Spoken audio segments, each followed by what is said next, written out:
बिस्मिल्लाहिर्रहमानिर्रहीम। खातिन हज़रात, मैं हूं अख्तर अब्बास और आप सबको मेरा सलाम पहुंचे। आज छोटे छोटे सवाल बहुत सारे हैं तो हम उनको टच करते जाते हैं। नादिया अशरफ ने लिखा है कि सर बहुत शुक्रिया इतनी अच्छी वर्जिशें बताने का। अच्छा, बहुत सारी ख़वातीन हज़रात ने रिंकल्स के बारे में बहुत सवाल पूछे हैं, इस पर इंशाल्लाह फिर किसी वक्त तफसील से बात करेंगे। नादिया ने कहा कि सर दुआ करें एक्सरसाइज करते हुए मेरे ससुराल की नज़र न पड़ जाए। बेटा जी, क्या आपके घर में कोई आपका बेडरूम नहीं है, कोई बाथरूम नहीं है? आपने ज़रूर पंगा लेना, उनके सामने वर्जिशें करनी है। उनके सामने करोगे तो ज़ाहिर है आपका तमाशा बनेगा, वो तो नुकरों में खड़े होकर खी खी करेंगे और फिर जब बैठेंगे तो आपका मजाक भी उड़ाएंगे। जो काम हम खुद नहीं कर रहे होते, जब कोई दूसरा करता है तो उसका मजाक उड़ाने का बड़ा अच्छा ये मौका होता है। ईशा ने कहा सर मेरा दिल तो बहुत करता है वर्जिशें करने को, पर मेरे अंदर सुस्ती बहुत है। मैं दुनिया की मिसाली सुस्त लड़की हूँ। बेटा जी, ये मिसाली अभी ना कहें। बहुत साल पहले मैंने एक फ़िल्म देखी थी, उसका नाम था पर हार। ये नाना पाटेकर की इब्तदाई फ़िल्मों में से थी और ये उसमें फ़ौजी इंस्ट्रक्टर होता है, तो अपने जवानों को वर्जिश करा करा के इतना थका देता है। तो उसमें दो लेटे होते हैं, तो एक दूसरे को कहता है पीटर मेरे नाक पे मक्खी है, बहुत तंग कर रही है, उड़ा दो। अब दैट्स अ लेवल ऑफ सुस्ती कि वो पीटर को कह रहा है कि तू उड़ा दे, वो साथ लेटा हुआ। तो पीटर भी वहाँ लेटा लेटा कहता है ए मक्खी तो खुद ही उड़ जा। अब इससे शानदार एग्जाम्पल सुस्ती और काहली की दुनिया में नहीं हो सकती। तो आप अभी इस मुकाबले पे ना आइए तो अच्छा है। वैसे आप चाहें तो हम बिला मुकाबला भी आपको सुस्त मान लेते हैं। रुबाब असद ने कहा है कि सर मेरा तो हंस के बुरा हाल हो गया, कभी कभी मेरे साथ भी ऐसा हो जाता है। और हनीशा ने पूछा है कि सर ऐसा ना हो कि एक्सरसाइज करने से मेरा चेहरा बंदर जैसा हो जाए। शाह साहब, ये डरिए इस बात से। दुनिया में मैंने तो ये देखा है, बंदा जो सोचता है उसका वही हो जाता है। हम सोचते हैं एक्सरसाइज करेंगे तो एक्टिव हो जाएंगे, स्मार्ट हो जाएंगे, खूबसूरत हो जाएंगे, तो लोग हो जाते हैं। आप सोचते हो ये, तो अल्लाह माफ़ करे, क्या कहते हैं अंग्रेज़ी में, गॉड फॉरबिड, हो सकता है ये। मोमना अनवर ने कहा है कि सर हज़रत यूसुफ वाला ड्रामा कौन सा है जिसकी आपने तारीफ़ की, पूरा नाम बताइए। बेटा वैसे तो उसमें जो ज़ुलेखा है वो उनको जुज़ार सिफ कहती है। इसकी 60 किस्तें हैं, आप लिखेंगे यूसुफ या प्रॉफिट यूसुफ तो मेरा ख्याल वो आ जाएगा। ये ईरानी प्रोडक्शन हाउस ने बनाया है और करैक्टर इतने शानदार ढूंढे हैं। इवन जो हज़रत यूसुफ जिन साहब को बनाया है, बचपन में भी वो खूबसूरत और जवानी में भी खूबसूरत और बुढ़ापे में तो अंत खूबसूरत। और जिस तौर पे लिखने वाले ने लिखा है, लिटरली आप उसके सहर में मुब्तला रहते हैं। कमाल ने पूछा कि सर ड्रेसिंग के भी टिप्स बता दें और जुगाड़ बता दें, कपड़ों की वैरायटी अगर ना हो तो क्या करें।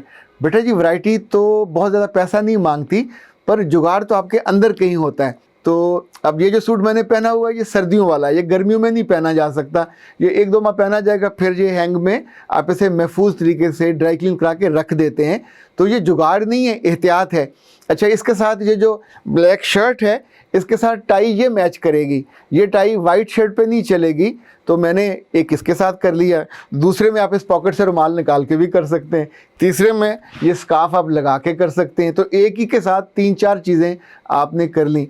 इसी तौर पे आप अपनी जो वैरायटी है शर्ट्स की वो बदल सकते हैं, टाई बदल सकते हैं, कभी बगैर टाई के कर सकते हैं। शर्ट्स आपके पास 5-6 तो होनी ही चाहिए लाइट कलर्स की, ताकि बंदा बदल बदल के। इसी तौर पे जो टाई है वो बहुत अच्छे कलर्स की होनी चाहिए, जो अगर आपकी तस्वीर बने तो अच्छी आए और दिखने में भी आपको अच्छा। कुछ टाइयाँ जो कई साल पुरानी हो जाएं, लाइक आजकल जैसे जो पुरानी चौड़ी टाइयाँ थी वो आउट ऑफ फैशन है, तो उनको निकाल देना चाहिए। इसी तौर पे जो टाइयाँ बहुत सूखी सड़ी सी होती हैं जो बच्चे पहनते हैं टीनेजर वाले, उनको भी नहीं लेना चाहिए, वो आपकी पूरी पर्सनैलिटी को डैमेज कर देती हैं। जुगाड़ ना किया करें, अपने अंदर से खूबसूरती को बुलाया करें, चीज़ों को देखें और जो आपको सूट करे वो ख़रीद लें। बहुत ज़्यादा महंगी चीज़ें ना लें, पर अगर आपको अच्छी लाइक ये जो कफ लिंक्स हैं इस वाले, ये मुझे बहुत पसंद हैं। इनकी शक्ल बहुत अच्छी है, ये ब्लैक के साथ बहुत अच्छे जाते हैं। आपको सस्ते कफ लिंक्स भी मिल जाएंगे, महंगे से महंगे भी मिल जाएंगे, पर रखें वो जो आपको सूट करे, आपकी जेब पे बोझ कम पड़े। गुड़िया ने कहा है कि सर आप मनफी कमेंट्स ना पढ़ा करें, हमें यकीन है इससे आपको बुरा लगता है, हमें भी बुरा लगता है। आपके टॉपिक्स बहुत कमाल के होते हैं, दिल खुश होता है, हम तो आपको दुआएं देते हैं। तो बराए करम जो मनफी कमेंट्स हैं आप उनको डिलीट कर दिया करें। रज़ा जमील ने कहा है कि सर अंग्रेज़ी जल्द से जल्द सीखने का क्या तरीका है। ओह क्या बात है, आप आंखें बंद करें और उसके बाद सोचें कि अंग्रेज़ी मुझ पे उतर रही है, आंखें खोलेंगे तो उतर आएगी। अल्लाह के बंदों, अंग्रेज़ी ऐसी थोड़ी आती है, ये ज़ुबान है, आते आते आती है, सीखने से आती है, बोलने से आती है। सुनने से लोग कहते हैं आ जाती, मुझे नहीं लगता सुनने से आती है। जब भी अब अच्छा बुरा बोलो अपने घर में, अपने बहन भाइयों के साथ, जब हमारे लोग बाहर जाते हैं तो अंग्रेज़ी बोलते हैं, आ जाती है। आपने कभी इंडिया के मलयालम, तमिलनाडु, वहाँ अनपढ़ लोग ज़्यादा होंगे। इवन जो फिल्मों के क्रू हैं, छोटे छोटे वर्कर्स और भागने दौड़ने वाले, चूँकि वहाँ लोग बोलते हैं। इंडिया पूरी फिल्म इंडस्ट्री में, चाहे वो शोबिज़ के लोग हों, फिल्मों के हों, ड्रामों के हों, तो उनके आम लोगों को भी जब कभी टीवी पे वो लेते हैं तो अंग्रेज़ी के जुमले वो उठा रहे होते हैं। तो इसका ताल्लुक डिग्री से, तालीमी इदारे से नहीं है। हमको पंजाबी कितनी अच्छी आती है, सराइकी कितनी अच्छी आती है, पश्तो सीखने बैठे तो शायद ना आए, तो ऐसे हमारे जो पश्तून भाई हैं फर फर बोलते हैं।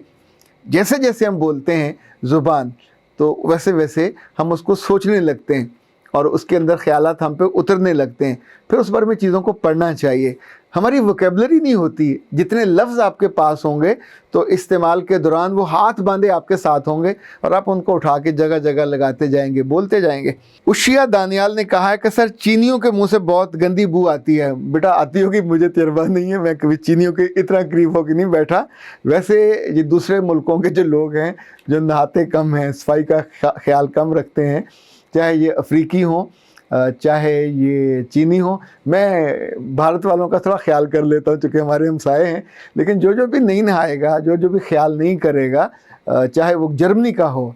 और एक बात याद रखिएगा, ये दूसरे नॉन मुस्लिम या दूसरे मुल्कों के लोगों के साथ ये ही नथी नहीं है। आपके लोग भी जो नहीं नहाएंगे, मुंह साफ़ नहीं करेंगे। देखिए अल्लाह के रसूल की क्या खूबसूरत बात थी कि अगर किसी के घर के सामने से नहर बहती हो, पानी बहता हो और दिन में 5 दफ़ा पर वज़ू करे, कैसे उसके मुंह से स्मेल आ सकती है, कैसे उसके जिस्म से स्मेल आ सकती है। इसी तौर पे अल्लाह के रसूल ने एक और बात पे ज़ोर दिया कि अगर मुझे ये एहसास ना होता कि लोगों पे जो बोझ बन जाएगा तो मसवाक भी लोगों पे लाजिम होती। कितने अच्छे लोगों को मैंने देखा है कि वो जेब में मसवाक उन्होंने डाली होती है। अब तो वो जो होल्डर के अंदर भी मसवाक आ गई है, मेरा ख्याल 2-3 हफ्ते वो ताज़ा रहती है, तो आराम से बंदे ने जेब में डाली हुई हो, जहाँ दिल चाहे निकाल के उसको कर लिया। मैं तो कभी कभी इशारे पे, सिग्नल पे जब रुकता हूँ, वहाँ वो मसवाकें बेचने वाले आते हैं, उनके पास रंग बिरंगी होती हैं, कीकर की और नीम की और फलां, तो उनसे लेके फिर टिश्यू पेपर आपको 5-6 इस्तेमाल करने पड़ते हैं। तो साथ वहीं बैठे जब तक सिग्नल नहीं होता आप उसको चबाते हो, दबाते हो और कर लेते हो। इट लुक्स शायद मुमकिन है किसी को ऑड लगे, लेकिन उसकी मदद हो जाती है, खुद आप अपने आप को ज़रा फ्रेश कर लेते हो। राजिया खान ने लिखा है कि सर मेरा भी उसी खातून जैसा हाल है, मैं भी सोचती हूँ कि शादी के बाद कभी अपनी माँ के घर नहीं जाऊँगी। मेरी माँ ने और मेरी बहनों ने मेरे साथ जो सलूक किया किसी दुश्मन के साथ भी ना हो। बेटा जी वन साइडेड कभी ना सोचें और इतनी सख्त बात भी ना सोचें। अगर आपने जाते ही हमाकत की कि ये बातें अपने मियाँ को या अपनी सास को या अपनी नंदों को बता दी तो फिर आप ज़ीरो हो जाओगे। इसलिए कि आपकी जो स्ट्रेंथ है वो यही लोग हैं। आपकी शादी भी यही करेंगे, आपको रुखसत भी यही करेंगे, जब आपके यहाँ बेबी पैदा होगा तो भी यही टेक केयर करेंगे। आपके मरने जीने पे इन्होंने ही आना है। अगर कुछ बातों पे आप दोनों का इख्तलाफ था या वो आपको कहीं राह रास्त पे रखने के लिए सख्ती करती रही हैं, तो याद रखिएगा अभी जब आप खुद माँ बनोगे तो फिर आपको पता चलेगा कि माँ सख्ती क्यों करती है। माँ की सख्ती में कभी कभी लफ्ज़ तुर्श होते हैं, सख्त होते हैं, लेकिन अंदर से तो कहीं वो उसको बचा के रखना चाहती होती है, उसकी हिफाजत से, ताकि गलत रास्ते पे ना चली जाए, गलत लोगों के हाथ ना चढ़ जाए। तो अब ये अगर माँ की सोच बुरी है तो मेरा ख्याल है फिर आपको सोच को थोड़ा बदलना चाहिए। बहनें कभी कभी जेलसी में आके ज़्यादा तंग करती हैं, उनके लिए दुआ करनी चाहिए, उनके साथ भला करें। आने वाले बरसों में जब आपके बेटा बाकी रिश्ते नहीं होंगे तो यही 2-4 रिश्ते होते हैं जो सगे होते हैं। वक्त गुजरने के साथ साथ इनके अब तोहफे शोफे देते रहें, उनको शर्म ना दिलाएं, उनको याद ना दिलाएं कि तुमने मेरे साथ क्या क्या जुल्म किया था, कब मेरी शिकायतें लगाई थी, कब मुझे डिसग्रेस किया था, कब मुझे डिग्रेड किया था।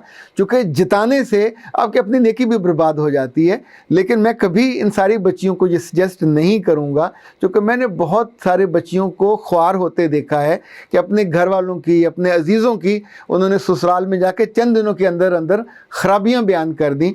तो उस ख़राबियों के बयान करने के बाद वहाँ आप बिल्कुल जैसे वो दुमकटी पतंग होती वो वाले हाल हो जाते हैं, आपका तो कुछ संभालने वाला भी नहीं होता। मेरा रब आपकी ज़िंदगी में वक़्त पैदा करे, आपको इज़्ज़त दे, आपकी मोहब्बत को आपके अपनी माँ बाप बहन भाइयों के दिल में पैदा करे। लेकिन प्यारो, ये जो मोहब्बतें हैं ये बिला वजह नहीं पैदा होती, ये मुफ्त में पैदा नहीं होती हैं। आपको ख़ुद भी मोहब्बत करनी पड़ती है, आपको सिंसेरिटी और केयर शो करनी पड़ती है। सलामत रहिए। अख्तर अब्बास को दीजिए इजाज़त।